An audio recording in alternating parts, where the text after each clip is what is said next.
নমস্কার বন্ধুরা, আমার জগা খিচুড়িতে তোমাদের সবাইকে স্বাগত জানাই। বন্ধুরা, আজকে আমি তোমাদের সঙ্গে মাটন কারির রেসিপি শেয়ার করব।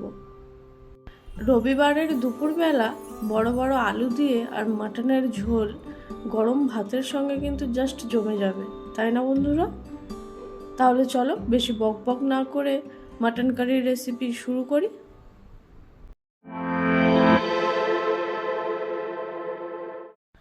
মাটন কারি বানানোর জন্য 700 গ্রাম মাটন নিয়েছি। মাটনটাকে আমি প্রথমে ম্যারিনেট করে নেব।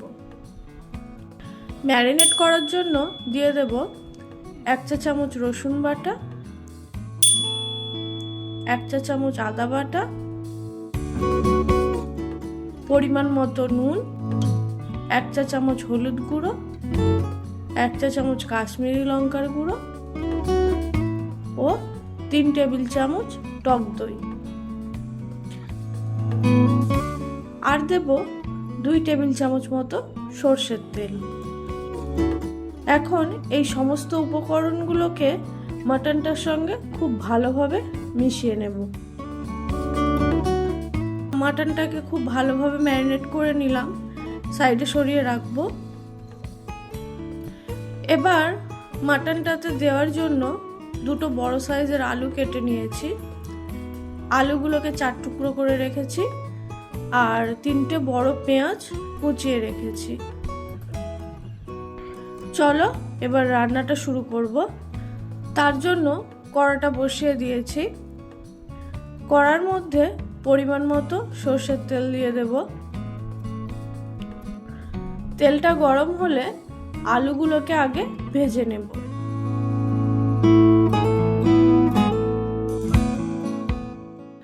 আলুগুলোকে খুব বেশি কড়া করে ভাজার দরকার নেই, হালকা লাল হলেই উঠিয়ে নেব। আলুগুলো ভাজা হয়ে গেছে, তুলে রাখবো। এবার ওই একই তেলের মধ্যে কয়েকটা গোটা গরম মশলা, 8 থেকে 10টা গোটা গোলমরিচ ও একটা তেজপাতা ফোড়নে দেব। গোটা মশলাগুলোকে একটু ভাজা ভাজা করে নিয়ে কুচিয়ে রাখা পেঁয়াজটা দিয়ে দেব। পেঁয়াজটাকেও কিছুক্ষণ ভেজে নেব।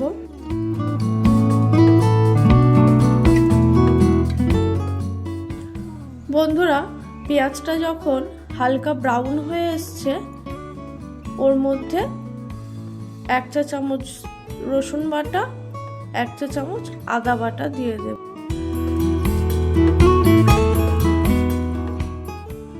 আদা রসুনটাকেও পেঁয়াজের সঙ্গে বেশ ভালোভাবে ভেজে নিতে হবে, যাতে আদা রসুনের কাঁচা গন্ধটা বেরিয়ে যায়। পেঁয়াজ আদা রসুনটাকে বেশ কিছুক্ষণ ভেজে নেওয়ার পর ওর মধ্যে কিছুটা পরিমাণ জল দিয়ে দেব, কারণ মশলাটা যাতে তলায় না লাগে। জলটা দেওয়ার পর কিছু গুঁড়ো মশলা অ্যাড করে দেব।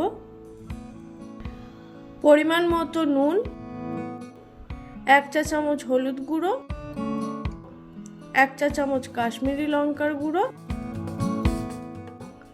1 চা চামচ ঝাল লঙ্কার গুঁড়ো, 1 চা চামচ জিরের গুঁড়ো ও 1 চা চামচ ধনে গুঁড়ো দিয়ে দেব। গুঁড়ো মশলাগুলোকে দেওয়ার পরও আবারও মশলাটাকে খুব ভালোভাবে কষাতে হবে।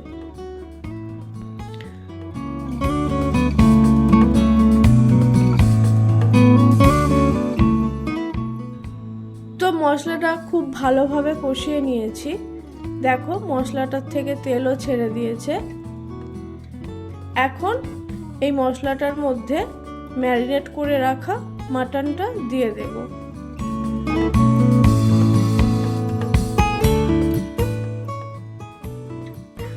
মাটনটাকে দেওয়ার পর 5 মিনিট মাটনটাকে মিডিয়াম ফ্লেমে কষিয়ে নেব।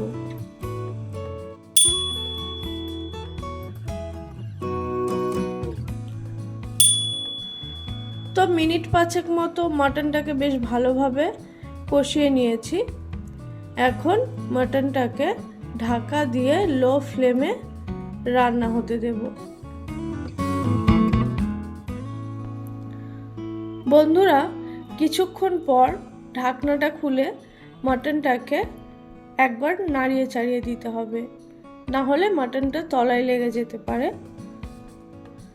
মাটনটাকে আমি বেশ ভালো করে একবার নাড়িয়ে চাড়িয়ে দিলাম।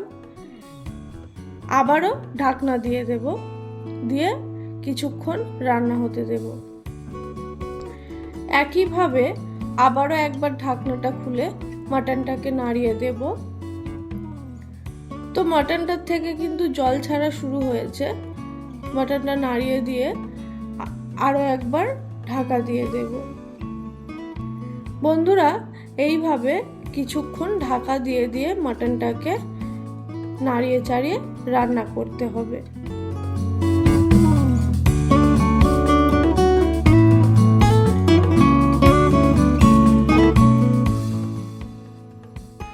আবারও বেশ কিছুক্ষণ ঢাকনা বন্ধ করে মাটনটাকে রান্না করার পর ঢাকনাটা খুললাম। এখন তোমরা দেখতে পাচ্ছ মাটনটা কতটা জল ছেড়ে দিয়েছে। আমি মাটনটাকে আর ঢাকা দেব না, এবার মিডিয়াম টু হাইতে রেখে মাটনটাকে কষাবো আরও বেশ কিছুক্ষণ। বন্ধুরা, মাটনটাকে সময় নিয়ে যত ভালোভাবে একটু কষাতে পারবে ততই কিন্তু মাটনের রঙটা খুব সুন্দর আসবে।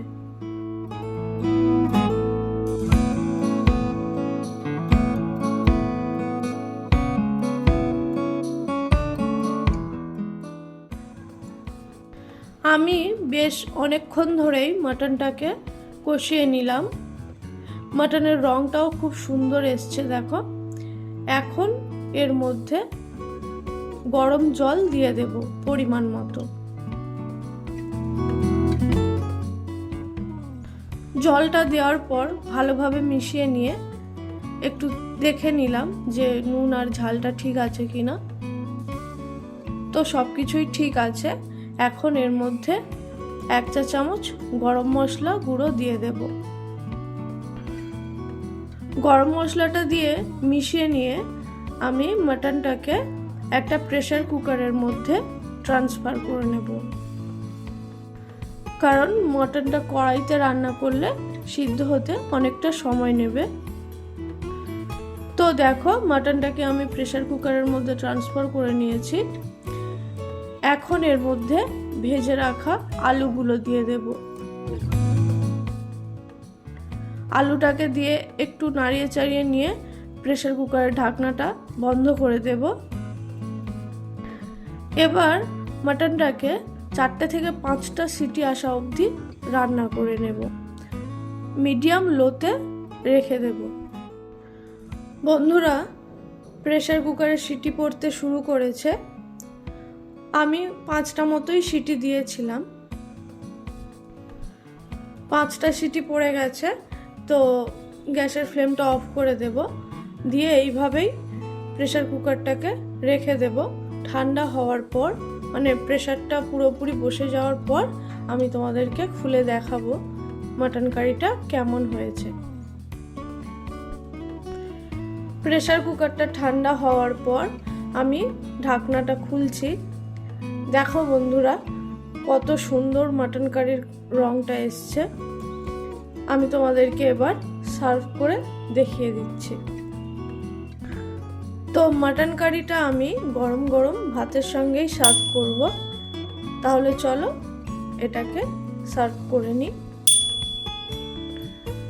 তো বন্ধুরা, তোমরা দেখে নিলে যে আমি কেমনভাবে মাটন কারি বানালাম।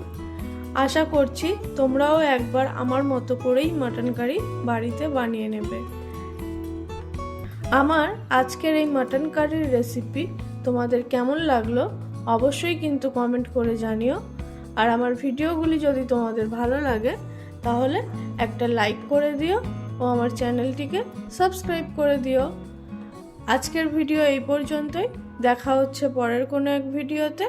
ততক্ষণের জন্য টাটা।